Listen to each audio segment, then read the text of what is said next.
Идел ханым, менә сез Белоруссиядә яшисез, әйме?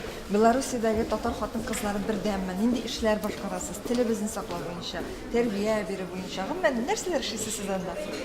Бездә Белоруссиядә яшәгән хатын-кызлар чыгыш буенча Россия төбәкләренең төрле якларыннан килгәннәр.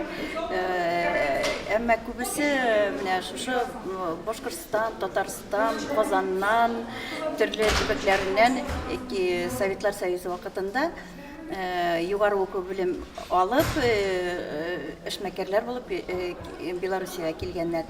Әлбәттә, безнең чаралар күп үткәрәбез. Әле менә килер алдыннан гына без быел 2 рәт Нәүрүз бәйрәмен үткәрдек, чөнки башта 18 мартта үткәрдек. Анда бөтен вәкилләр җыелганнар 9 илдән.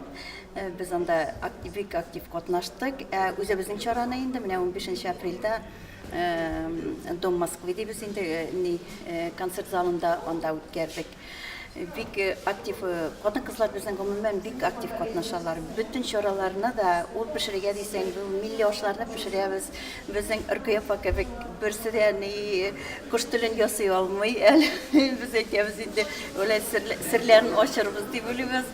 Шуннан соң Рәйсә апабыз кебек кыстыбыйны да ансын инде ясарга өйрәндек.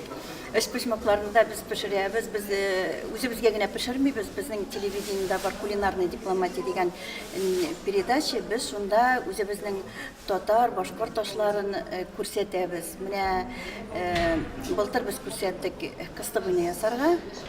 Аннан элек без күрсәткәнек эш пешмәк белән вак-бәлеш күрсәттек Беларусь телевидениесында. Бик әйбәт.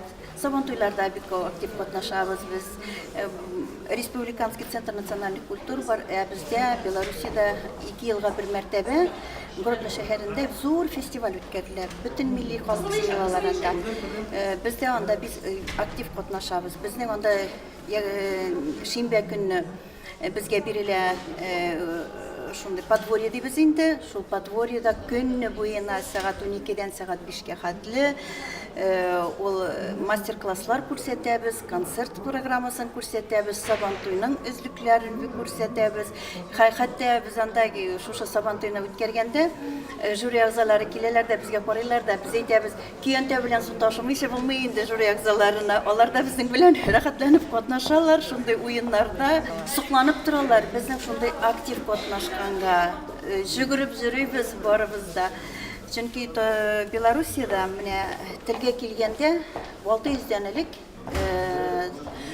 Тактамыш тукымыннан калган татар кешеләре яшиләр.